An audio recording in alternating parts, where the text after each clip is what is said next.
Bismillahirrahmanirrahim. Assalamualaikum warahmatullahi wabarakatuh. Innal hamdalillah nahmaduhu wa nasta'inuhu wa nastaghfiruh wa na'udzu billahi min shururi anfusina wa min sayyiati a'malina. May yahdihillahu fala mudilla lahu wa may yudlil fala hadiya lahu. Asyhadu an la ilaha illallah wa asyhadu anna Muhammadan 'abduhu wa rasuluh. Rabbi shrah li sadri wa yassir li amri wa hlul 'uqdatam min lisani yafqahu qawli. Amin ya rabbal alamin. Summa amma ba'd. Saya muliakan ahli jawatan kuasa surau, para asatizah, guru-guru, tuan-tuan, puan-puan, hadirin hadirat yang dirahmati Allah Subhanahu wa taala sekalian. Moga-moga kita semua di bawah limpah dan juga kurniaan Allah Subhanahu wa taala yang mana kita berada di dalam majlis ilmu. Tuan-tuan yang dirahmati Allah, hari ini kita dah masuk 2 Januari dah 2024. Jadi bersamaan dengan 20 Jumadal Akhirah, 20 Jumadal Akhirah, yang mana juga bersamaan dengan sudah 88 hari tragedi yang berlaku di Gaza, di Palestin. 88 hari dah nak masuk 3 bulan. Lepas ni nak masuk bulan Rajab pula dah, Syaban, Ramadan dan seterusnya. Jadi 3 bulan lah tuan-tuan. Apa yang berlaku, apa yang telah berlaku itu tragedi yang sedang berlaku sehingga ke hari ini, dan kita tak nampak penyudahannya. Apakah kesudahan kepada pembunuhan dan juga penindasan golongan Israel kepada orang-orang ataupun saudara-saudara kita yang berada di Palestin. Jadi kalau kita tengok hari ini dah masuk dalam 22,000 saudara kita yang telah dibunuh. 22,000, dan setengah, lebih daripada setengah, dan dikatakan setengah daripada 22,000 itu adalah perempuan dan juga kanak-kanak. Jadi, dan mereka ini kalau nak kata balas dendam terhadap awal-awal 7 Oktober itu yang mereka diserang tu, setengah ni kenapa mereka dibunuh? Bi ayyi dzambin qutilat, di atas dosa apa mereka itu dibunuh, tuan-tuan. Jadi saya pun, walaupun jelas dia punya sejarah dia, kenapa orang Islam Palestin lawan orang Israel, seluruh dunia pun faham, kerana mereka telah, tanah mereka telah diambil dan dijajah. Seluruh dunia pun faham isu itu. Tetapi saya masih heran kenapa negara-negara di barat terutamanya masih lagi menyokong Israel. Kita pun heran kenapa, atas dasar apa mereka masih lagi menyokong Israel. Kenapa dia orang disokong Israel? Rupa-rupanya tuan-tuan, antara sebab antaranya negara seperti Jerman, kita tahulah, sebab dia rasa bersalah dulu dia pernah bunuh orang Yahudi. Jadi apa sahaja yang Yahudi buat hari ni dia approve je, dan dia rasa bersalah dulu Jerman. Amerika rupanya disebabkan hampir lebih daripada setengah, kalau tak silap saya, dia pun orang Kristian di Amerika adalah bermazhab evangelical Christian. Yang mana evangelical rupanya adalah orang yang paling menyokong Israel ni. Dan jika ditanya oleh pemberita, kenapa awak sentiasa sokong Israel walaupun awak tahu Israel itu tindas orang, bunuh orang, kerana kata mereka di dalam Bible telah dinyatakan bahawa tanah itu adalah the promised land, tanah yang dijanjikan untuk orang-orang Israel.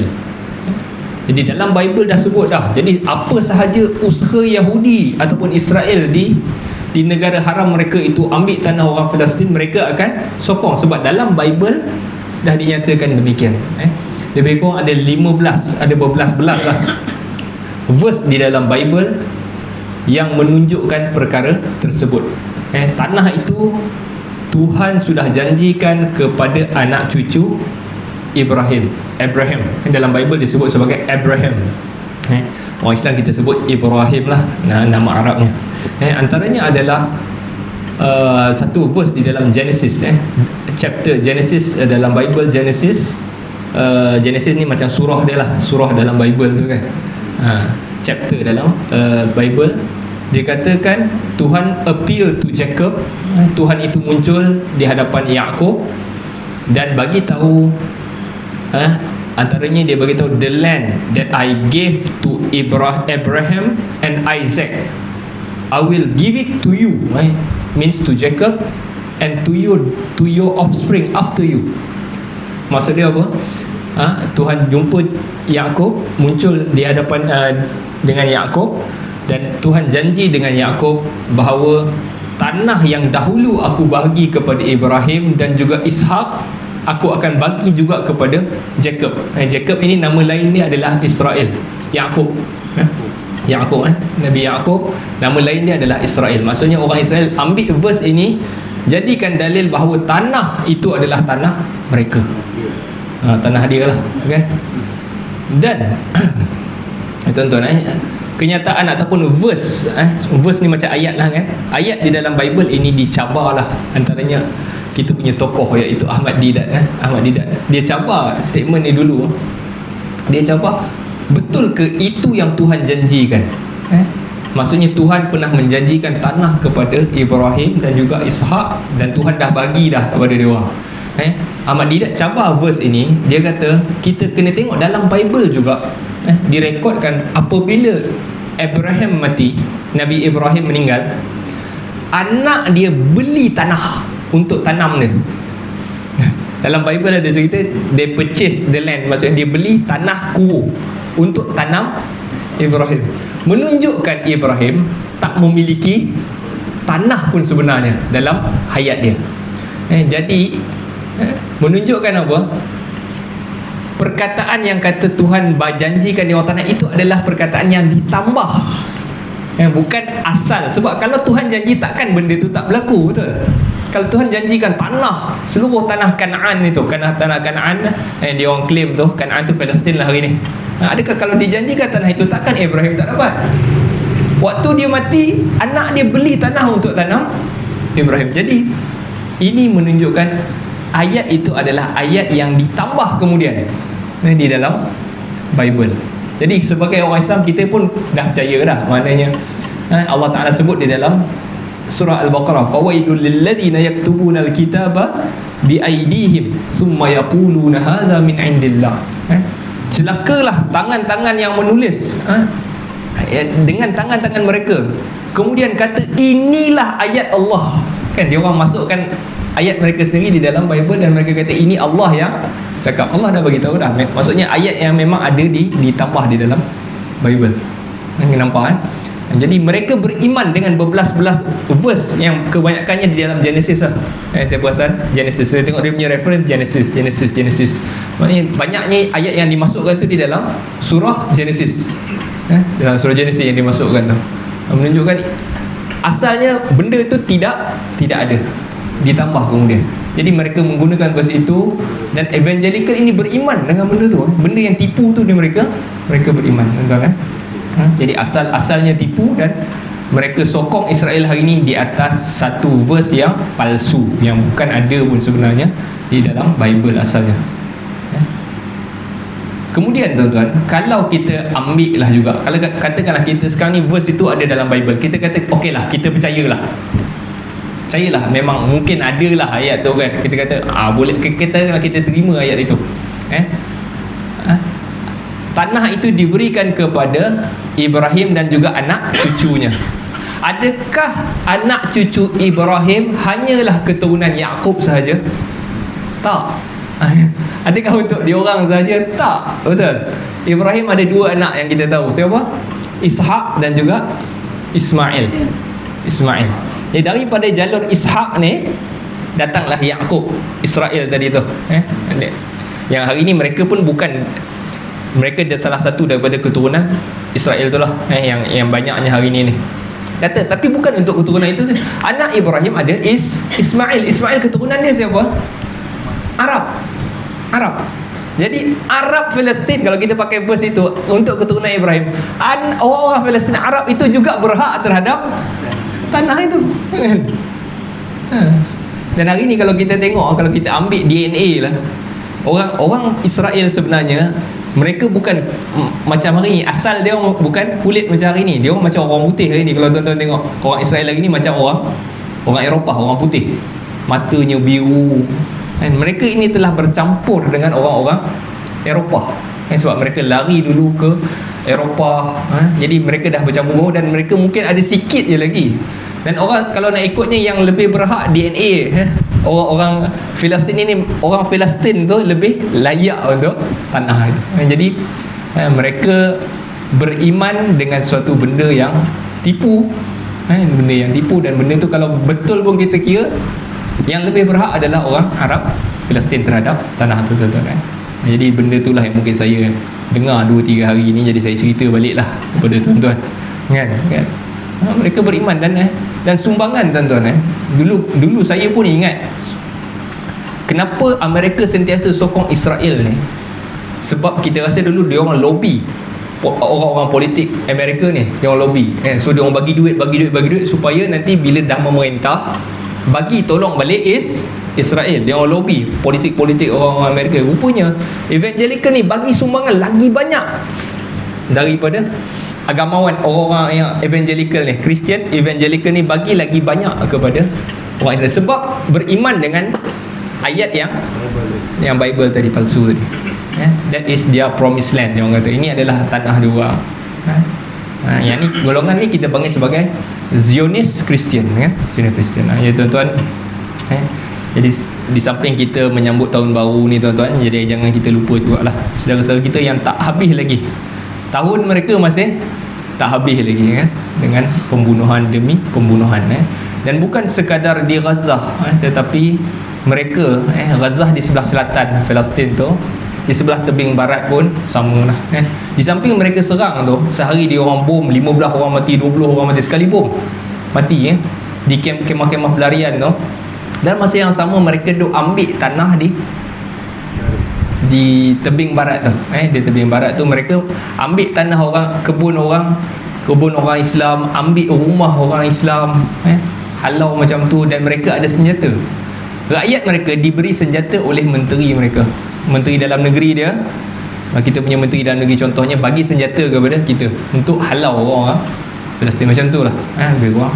Jadi orang Islam sentiasalah ditekan, tuan-tuan. Jadi itu sedikit sebanyaklah apa yang berlaku, yang mungkin kita kena fikir-fikirkan dan ambil iktibar dan doakan kepada saudara-saudara kita. Tuan-tuan yang dirahmati Allah SWT sekalian, kita sambunglah balik kita punya kuliah ini. Kuliah kita daripada kitab Syarah Al-Aqidah Al-Wasithiyah, syarah kepada matan Al-Aqidah Al-Wasithiyah yang asalnya ditulis oleh Syekhul Islam Ibn Taymiyah. Dan kita pakai kitab ini untuk menjadi sukatan kepada pengajian akidah kita, tuan-tuan. Pengajian akidah kita, kita tak belajarlah sifat 20 tu, tapi kita belajarlah akidah yang dinyatakan ataupun ditulis oleh Syekhul Islam Ibn Taymiyah ni, kerana ianya lebih mencakupi maksud akidah. Akidah ni kita nak ambil ilmu akidah ni, nak kenal Tuhan, nak ambil daripada mana, tuan-tuan? Ambil daripada Al-Quran. Jadi inilah sumber dia kan. Ambil Al-Quran, ini akidah kita. Ambil Al-Sunnah, ini. Dan kita kena faham lah kan? Kita bukan nak ambil macam tu je kita tak faham. Kita ambil dan kita memahaminya, dan kita tolak apa sahaja yang datang menyanggahi benda-benda daripada Al-Quran dan Sunnah. Baik, jadi tuan-tuan, kalau dahulu tajuk kita berbulan-bulan yang lepas kita bincang tentang sifat sayang Allah SWT, mahabbah. Sifat Allah Ta'ala itu bersifat dengan sifat mahabbah. Dan bulan lepas kita dah masuk pada sifat rahmat. Sifat rahmat Allah SWT. Allah itu bersifat dengan sifat rahmah. Allah itu sayang. Rahmat dan juga mahabbah lebih kurang sama lah, tapi rahmat dia menunjukkan sayangnya Allah Subhanahu Wa Taala itu terhadap hambanya. Dia sayang, dia kasih hambanya. Jadi kita bincang tentang sifat rahmat Allah Subhanahu Wa Taala ini, kita dah masuk pada ayat yang ketiga.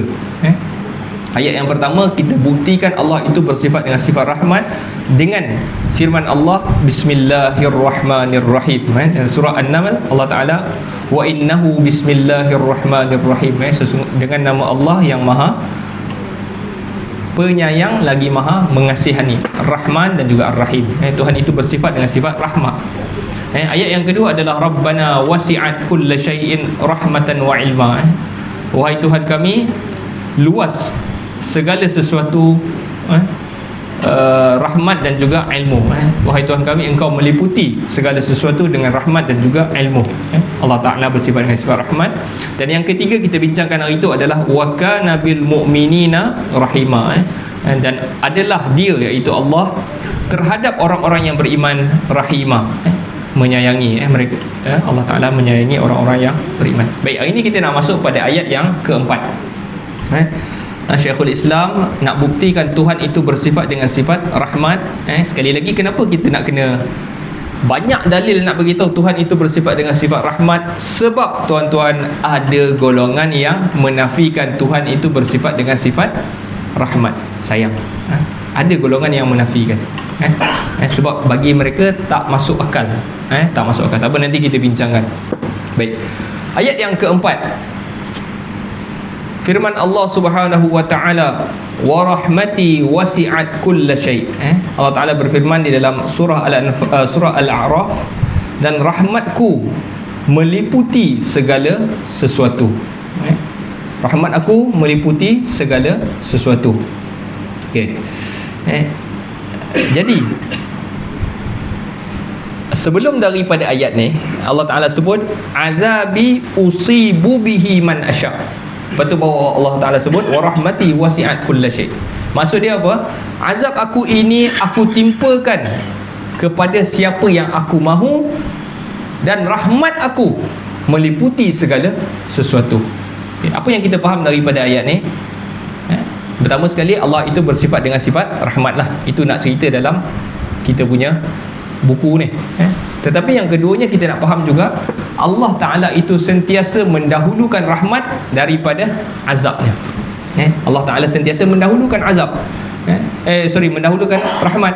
Sebab rahmat Allah Ta'ala ini dapat, kasih sayang Allah Ta'ala ini dapat kepada semua orang.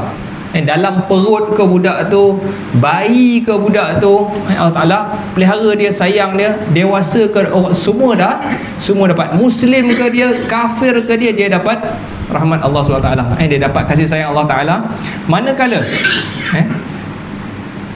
azab ataupun murka Allah Ta'ala hanyalah dapat kepada sebahagian manusia sahaja, bukan semua orang. Semua orang dapat rahmat, tapi murka Allah hanya, ataupun azab Allah hanya terkena kepada orang-orang yang tertentu sahaja. Yang mana yang melampau, contohnya melampau, berlaku zalim. Contohnya firman Allah Subhanahu Wa Taala, Allah Taala sebut kulu min tayyibati ma razaqnakum wala tatghaw fihi. Makan dan minumlah, makan daripada yang baik apa yang telah kami rezekikan kepada kamu, dan jangan engkau melampau. Fayahilla alaikum ghadabi, Allah kata kalau kau melampau, maka telah halal ke atas kamu murka aku. Wa may yahlil alaihi ghadabi faqad hawa. Sesiapa yang telah halal kepadanya murka aku, maka dia telah binasa, telah jatuh. Dalam surah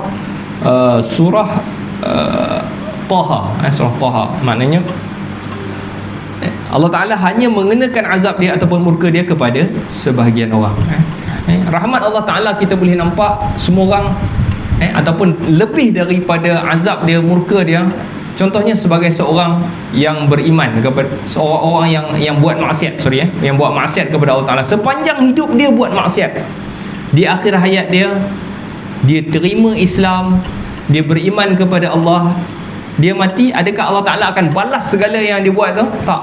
Allah Ta'ala masukkan dia ke dalam syurga. Itu menunjukkan rahmat Allah SWT. Dalam hadis yang diriwayatkan Al-Imam Al-Bukhari dan Muslim, Nabi SAW menceritakan, lamma qadallahu al-khalqa kataba fi kitabihi fahuwa indahu fawqa al-arshi inna rahmati ghalabat aw sabaqat ghadabi.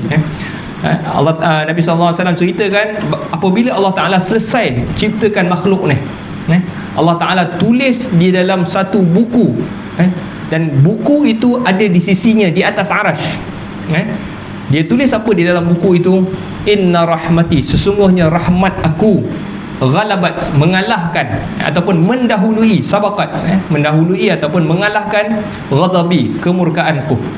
Maknanya apabila Allah Ta'ala ceritakan makhluk, pertama sekali semua orang dapat kasih sayang aku dulu. Yang lawan aku, yang zalim, yang melampau, baru dapat murka aku. Yang itu adalah sifat Allah Subhanahu wa Ta'ala. Itu menunjukkan Allah Ta'ala itu bersifat dengan sifat rahmat. Clear rahmat, Allah Ta'ala sayang. Okey, kita masuk pada ayat yang kelima. Kataba qauluhu, firman Allah, kataba rabbukum ala nafsihi rahmah. Tuhan kalian telah menetapkan sifat kasih sayang pada dirinya. Yakni Allah Ta'ala mewajibkan. Kataba, tuan-tuan, kalau tuan-tuan perasan perkataan kataba ni, kalau kita nak puasa esok je, kita akan dengar ya ayyuhalladzina amanu kutiba alaikumus siyam, kan? Kutiba, perkataan tu kutiba datang daripada perkataan kataba. Kataba ni asal dia tulis, tapi boleh kita fahami wajibkan. Kataba, Tuhan telah mewajibkan. Jadi kita faham ya ayyuhalladzina amanu, wahai mereka yang beriman, diwajibkan. Selain daripada ditulis, diwajibkan. Jadi Allah Ta'ala sebut dalam Al-Quran, dalam surah Al-An'am, kataba rabbukum, menulis Tuhan kamu ataupun mewajibkan Tuhan kamu ke atas dirinya ataupun ke atas zatnya itu tadi ar-rahmah, kasih sayang. Jadi apa bukti Allah SWT itu bersifat dengan sifat rahmat? Allah Ta'ala sebut dalam Al-Quran, dalam surah Al-Fatir, dalam surah Fatir, walau yu'akhidullahu an-nasa bima kasabu ma taraka ala zahriha min dabbah. Kalaulah dia ataupun kalaulah Allah mengambil tindakan kepada manusia terhadap apa yang mereka kerjakan, yakni Allah Ta'ala apabila kita buat salah aja, dia hukum terus. Buat salah dia hukum, buat salah dia hukum. Ma taraka ala zahriha min dabbah. Takkan tinggal di atas muka bumi ini benda yang bergerak pun. Kalau setiap kali kita buat salah, Tuhan hukum. Kalau Tuhan itu sentiasa murka, nescaya kita tak ada yang bergerak dah atas muka bumi yang ini. Semua mati. Mak-mak kita pun mati, atuk-atuk kita pun mati, kita pun tak sempat nak hidup. Jadi Allah, bukti Allah Ta'ala itu sentiasa mendahulukan rahmatnya di atas murkanya. Apa lagi bukti Allah Ta'ala itu rahmat?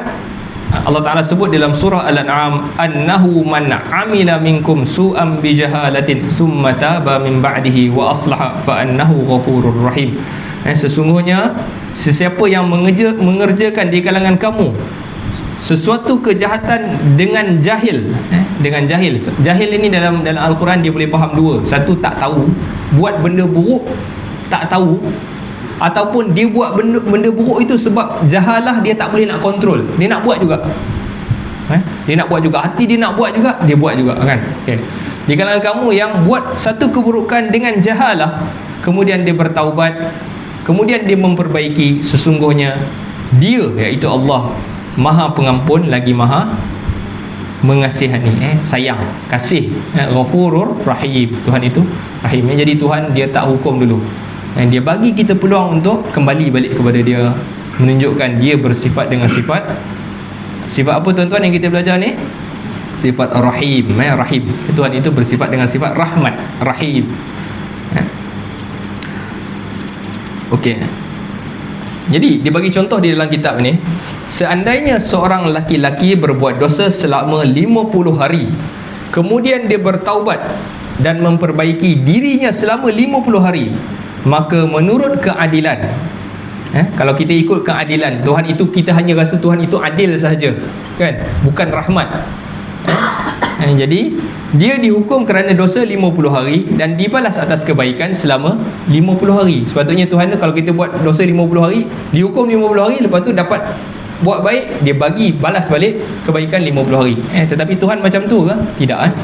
Akan tapi Allah Ta'ala telah mewajibkan sifat rahmat atas dirinya, maka dosa 50 hari tersebut dihapus, dipadam terus, dilebur dengan hanya sesaat. Dia buat dosa 50 hari, dia sedar, dia minta ampun dengan Tuhan. Tuhan ampunkan 50 hari itu dulu. Demikian Allah Ta'ala sentiasa mendahulukan sifat rahmatnya. Lebih daripada itu, kata penulis Syekh Muhammad bin Salih Al-Utsaimin, dia kata lebih daripada itu, ada yang Allah Ta'ala kata faulaika yubaddilullahu sayyiatihim hasanat. Mereka itu adalah orang-orang yang Allah gantikan keburukan dia tadi menjadi kebaikan pula. Jadi kalau 50 hari buat kejahatan tu, Allah tukar yang jahat tu jadi baik, jadi pahala pula. Jadi lebih daripada itu, Allah Ta'ala sentiasalah bersifat dengan sifat rahmat. Tuan-tuan, okey, kita masuk ayat yang ke-6. Ayat yang ke-6, qauluhu wa huwal ghafurur rahim. Syekhul Islam apabila dia nak bagi tahu Tuhan itu bersifat dengan rahmat, dia masukkan juga dalil wa huwal ghafurur rahim. Apa maksud dia? Dan dialah, iaitu Allah Al-Ghafur, Maha Pengampun, Ar-Rahim, lagi Maha Penyayang ataupun mengasihani. Rahim ni kita nak kata apa? Sayang, kasih, itulah maksud Rahim. Okey. Jadi sebelum daripada tu, orang yang mensyarahkan kitab, Syekh Muhammad bin Salih Al-Utsaimin, dia syarahkan perkataan Ghafur dulu. Ghafur katanya adalah datang daripada dalam bahasa Arab dia panggil sirah mubalaghah, tuan-tuan. Sirah mubalaghah ni ada beberapa bentuk lah. Sirah mubalaghah maksud dia menunjukkan sesuatu itu banyak sangat, kan? Contohnya, kalau kita kata orang itu sabar dalam bahasa Arab, orang itu sabar, kita panggil sabir. Wa huwa sabir, dia ni sabir, kita akan kata sabir. Tapi kalau kita nak kata dia ni memang penyabar betul lah, apa pun sabar, kita kena guna perkataan yang menunjukkan dahsyat. Dia panggil sirah mubalaghah. Jadi kita gunakan wazan fa'al. Jadi kita ambil perkataan sabar tadi, kita jadikan fa'al, jadilah sabar. Apa dia? Sabar. Dia ni orang-orang yang sangat sabar, kan? Jadi bentuk sirah mubalaghah ni ada fa'al dan ada juga fa'ul. Yang ni yang disebut wahwal ghafur. Jadi maksudnya ghafur ini menunjukkan sangat. Kalau dia mengampun, dia sangat mengampun. Itu maksud ghafur. Tuhan yang ampun. Kita buat salah, minta ampun. Buat benda yang sama balik, minta ampun balik, Tuhan ampun. Kita janji tak buat dah, buat lagi benda yang sama, minta ampun, Tuhan ampun. Itu ghafur. Ghafur. Wa huwal ghafur. Dan ghafur membawa dua maksud, tuan-tuan. Kalau kita terjemah Melayu, memang kata ghafur ini Maha Pengampun.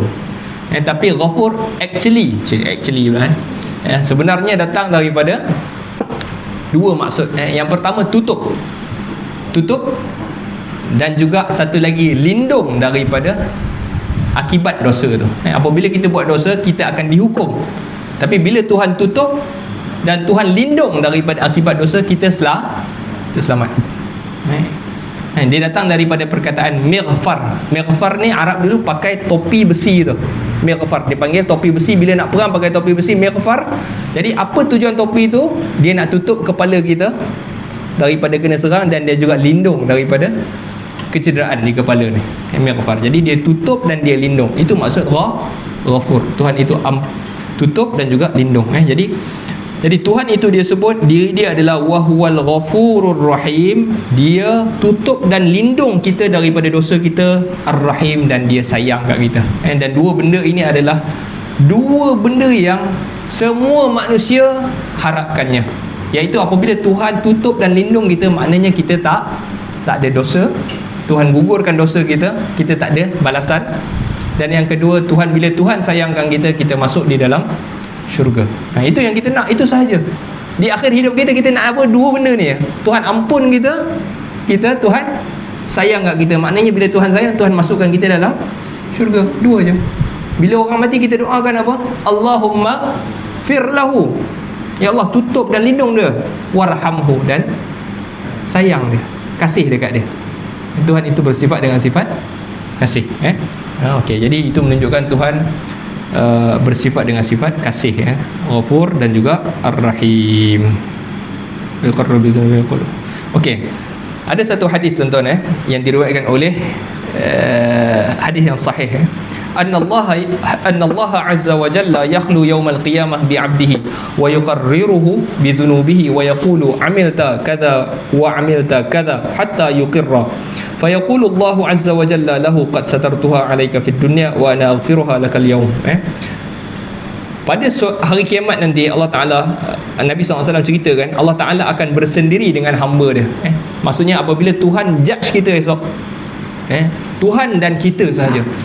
Sebab tu kita bukan berdiri ramai-ramai, ni orang kampung ni kumpul, kau tak, kita dan Tuhan, kita akan jawab semua benda yang kita buat.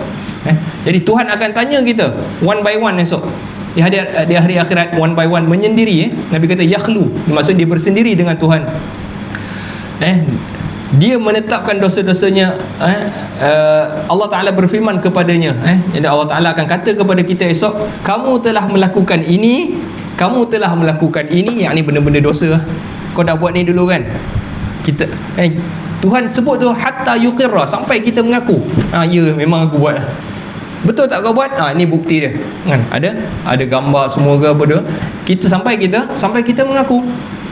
Sampai kita mengaku, lalu Allah Ta'ala, sampai kita rasa memang kita nak kena hukum dah ni kan. Orang datang bawa bukti kan, kau buat ni dulu kan, ni bukti dia. Apa lagi yang kita rasa memang nak kena dah kita ni. Lalu Tuhan kata kepada kita, moga-moga kita di kalangan orang itu. Allah kata, qad satartuha 'alaika fid dunya. Dahulu aku dah masa kat dunia dulu tak ada siapa pun tahu kan. Tak ada siapa tahu. Jadi hari ni aku tutup juga. Aku ampunkan kau hari ni. Satartuha fid dunya wa ana aghfiruha lakal yawm. Aku dah tutup dulu di dunia, hari ni aku ampunkan kau. Jadi selamatlah kita daripada dosa, tuan-tuan. Jadi tapi kita jangan doa sampai kita kena soal. Kita minta Allah Ta'ala buat tak pandang. Nabi SAW sebut dalam hadis, innahu man su'ila yaumal qiyamah, sesungguhnya siapa yang ditanya pada hari kiamat, faqad halak, sesungguhnya dia telah. Kalau Tuhan tanya yang ni, contohnya lah kan, dan Tuhan tak stop, maknanya habis dia. Jadi kita minta Allah Ta'ala lepaskan kita daripada dosa-dosa kita dulu. Kita minta ampun Allah Ta'ala. Jadi berdasarkan hadis ni, Allah Ta'ala tutup dia pada dunia dan Tuhan ampunkan juga pada hari akhirat. Sebab tu tuan-tuan, Rasulullah SAW sebut, Allah ampunkan semua orang, kecuali golongan yang dipanggil mujahir. Allah ampunkan semua orang kecuali mujahir. Mujahir ni apa tuan-tuan? Buat dosa dan bangga dengan dosa dia. Itu mujahir. Allah ampunkan semua kecuali yang bangga dengan dosa. Contohnya dia kata, kat kampung ni anak dara mana lagi aku tak try. Contohnya lah kan. Bangga dia dengan dosa dia. Yang ni Allah Ta'ala tak ampun. Botol arak mana yang aku tak rasa lagi, kan, bangganya kan. Tayar kereta imam mana yang aku tak pecahkan lagi. Contohlah kan. Jadi kita pula risau kan. Okey. Jadi dia bangga dengan dosa. Yang ni Tuhan tak ampun sebab dia bangga dengan. Jadi Tuhan kata, kalau dulu kita buat dosa dan kita malu, dan ya Allah ampun dosa aku, tutup dosa aku ni ya Allah. Tuhan, moga-moga Tuhan ampunkan kita dan tutup pada hari yang kita sangat perlukan esok. Dia buka, dia buka kepada tu kan. Yang ni yang kisah yang apabila dia, Allah Ta'ala dah tutup, seperti mana kisah, saya lupa nama sahabat tu, dia berkata zanai itu, ya Rasulullah, zanai itu, ya Rasulullah, aku berzina.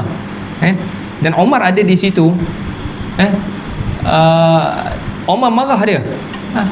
Qad satarakallah walima lam tastur, macam itulah lebih kurang, maknanya Allah Ta'ala dah tutup dah, kenapa kau bagi tahu kan? Tuhan dah tutup, maknanya apabila you dah buat dosa, kan, kenapa you nak bagi tahu dekat kami ni yang awak ni buat dosa? Jadi benda ni juga jangan, dosa peribadi, dosa yang memalukan, mengaibkan, kita tak buka, kita jangan buka. Dan kita harap apabila Allah tak buka di dunia ni, Allah juga tak buka pada hari akhirat. Dan jangan kita buka. Jadi setengah orang ni dia dia rasa macam nak kena ceritalah apa I dah buat dulu. I dulu ni sebelum I jadi baik ni dulu. Jangan kita cerita okey. Banyaklah kisah-kisah teladan, benda yang patutnya kita tutup, kita tutup. Okey. Baik, kita masuk pada ayat yang ke-7, ayat yang terakhir tu. Ayat yang terakhir itu ayat yang ke-7 berkenaan dengan sifat Allah, sifat rahmat. Syekhul Islam masukkan dalam dia punya matan ni, qauluhu fallahu khairun hafiza wa huwa arhamur rahimin. Maka Allah lah sebaik-baik pelindung, pemelihara, hafiz, wa huwa arhamur rahimin, dan dialah yang paling penyayang di kalangan yang menyayang. Manusia, makhluk ni ada tak kasih sayang? Kita ni ada tak bersifat rahim? Ada, kita sayang, kita kasih. Tapi yang paling penyayang siapa? Allah arhamur rahimin. Dia nak masukkan yang paling penyayang tu tadi, wa huwa arhamur rahimin. Ini dipanggil isim tafdil di dalam bahasa Arab. Isim tafdil, tuan-tuan. Jadi kalau kita sebut, kalau kita biasa pergi majlis zikir dulu, apa dia orang akan sebut? Afdaluz zikri fa'lam annahu la ilaha illallah. Afdal fadlun, baik. Afdal, paling baik. Itu maksud dia afdal. Afdaluz zikri fa'lam, sebaik-baik, yang paling baik zikir adalah la ilaha illallah. Okey. Jadi kita nak cerita kat sini arhamur rahimin, arham yang paling penyayang. Baik. Yang ni bukan firman, ini firman Allah di dalam Al-Quran, tetapi Allah Ta'ala sedang bercerita tentang kisah Nabi Yaqub yang kita sebut tadi, yang mula-mula dalam intro tadi, Yaqub, Israel. Nama lainnya adalah Israel. Nabi Yaqub sebut perkataan ini kepada anak-anak dia. Fallahu khairun hafizah. Tuhanlah sebaik-baik penjaga, dan dialah yang paling penyayang di kalangan penyayang. Nabi Yaqub sebut ini kepada anak-anak dia. Tuan-tuan mungkin dah familiar kot kisah ni kan, kisah Nabi Yusuf. Yaqub anaknya Nabi Yusuf. Baik, tak apalah saya cerita juga. Dia bermula kisah Allah Ta'ala cerita, mulakan surah Yusuf itu, Allah Ta'ala cerita tentang kisah Nabi Allah. Nahnu naqussu alaika ahsanal qasasi bima auhayna ilaik. Kami akan ceritakan cerita yang paling bagus yang kami wahyukan kepada engkau ni. Cerita yang paling bagus yang ada dalam Al-Quran adalah surah Yusuf. Surah Yusuf. Apa cerita dia? Cerita dia adalah Nabi Yaqub, cerita dia macam inilah. Nabi Yaqub ni ada 2 isteri lah kan? Mungkin lebih, saya pun tak tahu kan, tapi mungkin 2 isteri lah berdasarkan kisah tu. Yang adik-beradik, yang tua ini satu mak, yang ada satu lagi mak muda dia, anaknya Nabi Yusuf, dan juga seorang lagi yang tak sebut namanya di dalam Al-Quran. Nama tu tak sebut dalam Al-Quran, dan nama dikatakan namanya Bunyamin, Benjamin. Orang putih akan sebut Benjamin, Joseph and Benjamin, ataupun Yusuf Bunyamin. Nama Arabnya Yusuf Bunyamin. Yang lain-lain ni satu mak, yang ni satu mak lain. Baik. Jadi apa kisah dia? Adik-beradik, dia orang ni kira adik-beradik lah, walaupun orang Melayu panggil adik-beradik tiri, tapi ni adik-beradik lah sebab satu ayah, kan ayah yang sama, jadi mereka memang adik-beradik lah. Tetapi yang adik-beradik yang tua ni, mak pertama ni tak suka dengan adik-beradik yang kedua ni. Mak dengan mak baru ni dia tak suka, dia tak puas hati. Allah Ta'ala rakamkan di dalam Al-Quran, idh qalu la yusufu wa akhuhu ahabbu ila abina minna wa nahnu usbah. Ingatlah ketika mana mereka berkata, Yusuf dan juga adik dia tu, bapa kita lagi sayang daripada kita ni, sedangkan kita ini nahnu usbah, kami ni lagi berguna lah. Dia orang tu budak-budak, kami yang bekerja cari duit, cari makan, bela kambing dan sebagainya, kami lagi penting. Kenapa bapa lagi sayang budak-budak ni kan? Dan sebahagian orang apabila cerita kisah ni, dia anggap macam Nabi Yaqub tidak bersifat dengan sifat adil lah, macam tak fair, lebihkan mak baru kan. Sedangkan mustahil Nabi perangai macam tu, mustahil. Memanglah bila dah kahwin, dia akan sama, dia akan adil. Nabi confirm akan adil. Tetapi yang rasa tak sama ni siapa? Budak tu yang rasa tak fair. Siapa yang buat dengan dia rasa macam tu? Syaitan tuan-tuan. Jadi hasad, dengki adik-beradik ni dimainkan oleh syaitan sampai dia orang rasa macam bapak lebihkan dia orang. Jadi yang ni juga kita kena jaga. Benda ni jangan sampai anak-anak kita, kalau kita ada 2 mak, 3 mak kan. Contoh tuan-tuan. Jadi jangan sampai anak-anak rasa, jangan. Sebab benda ni kalau bergaduh, dia jadi apa yang telah terjadi kepada anak Nabi sendiri. Anak Nabi sendiri bergaduh sebab rasa dengki. Mustahil Nabi Yaqub tidak berlaku adil. Mustahil.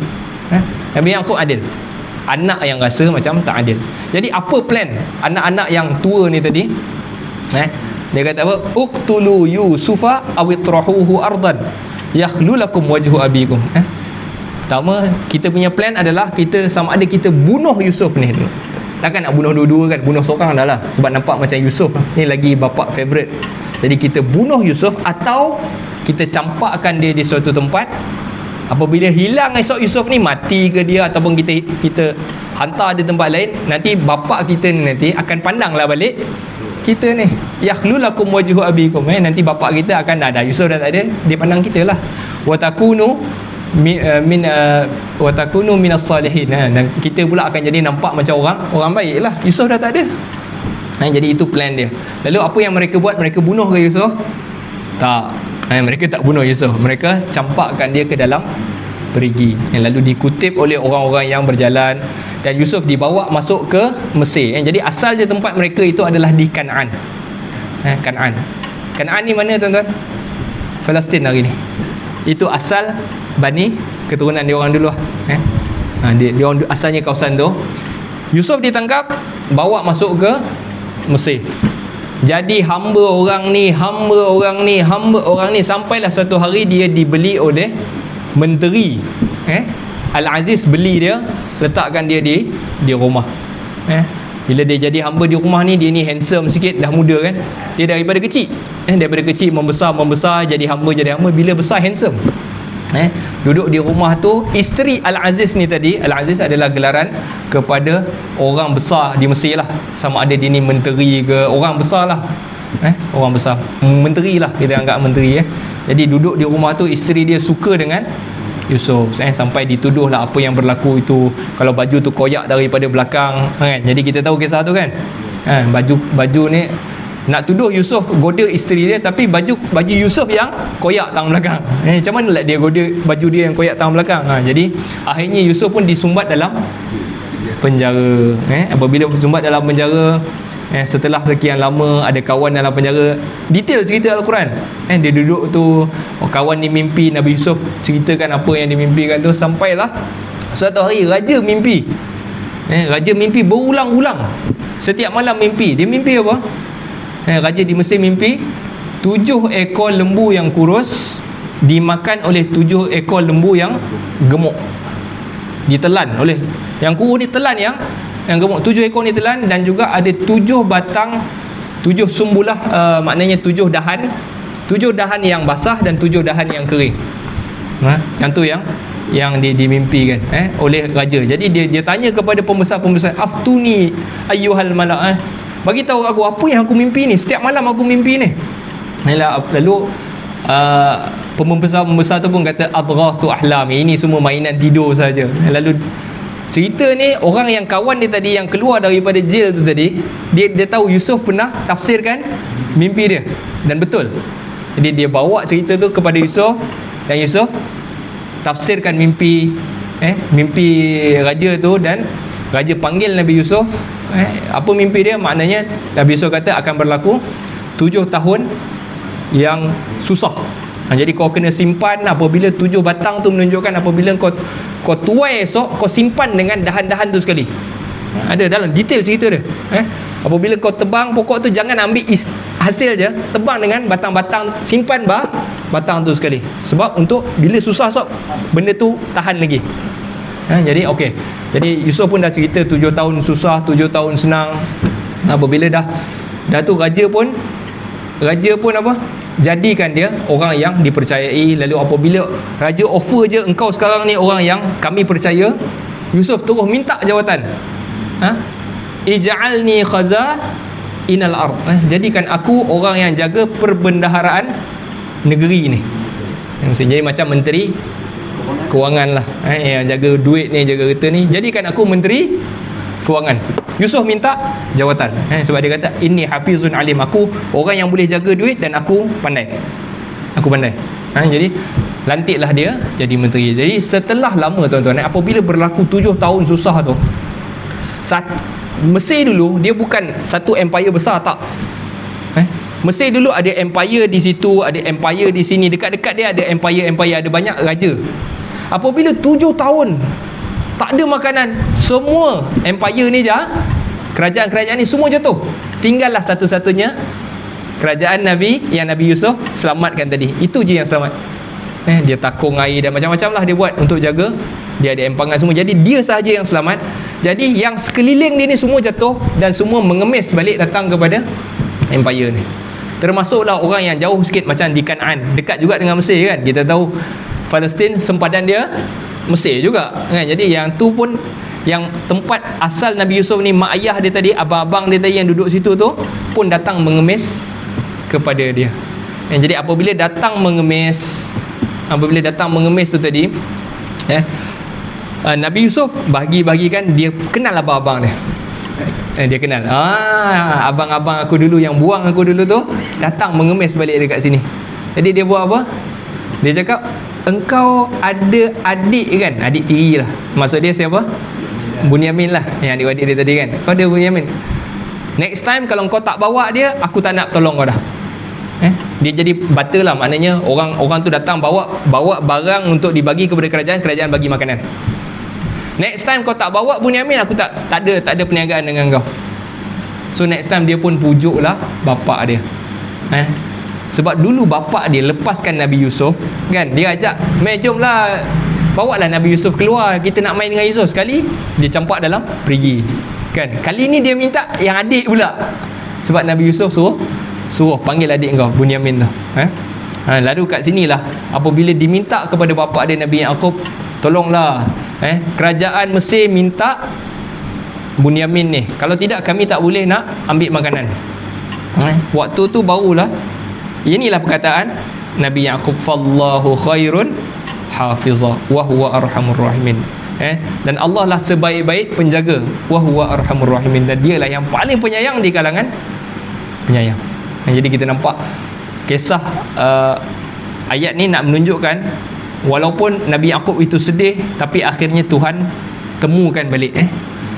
Kita tahu apabila dibawa Bunyamin, Nabi Yusuf masukkan bejana, bekas minum raja, masukkan dalam poket Bunyamin. Lepas tu dia tuduh, oi korang ni pencuri ni.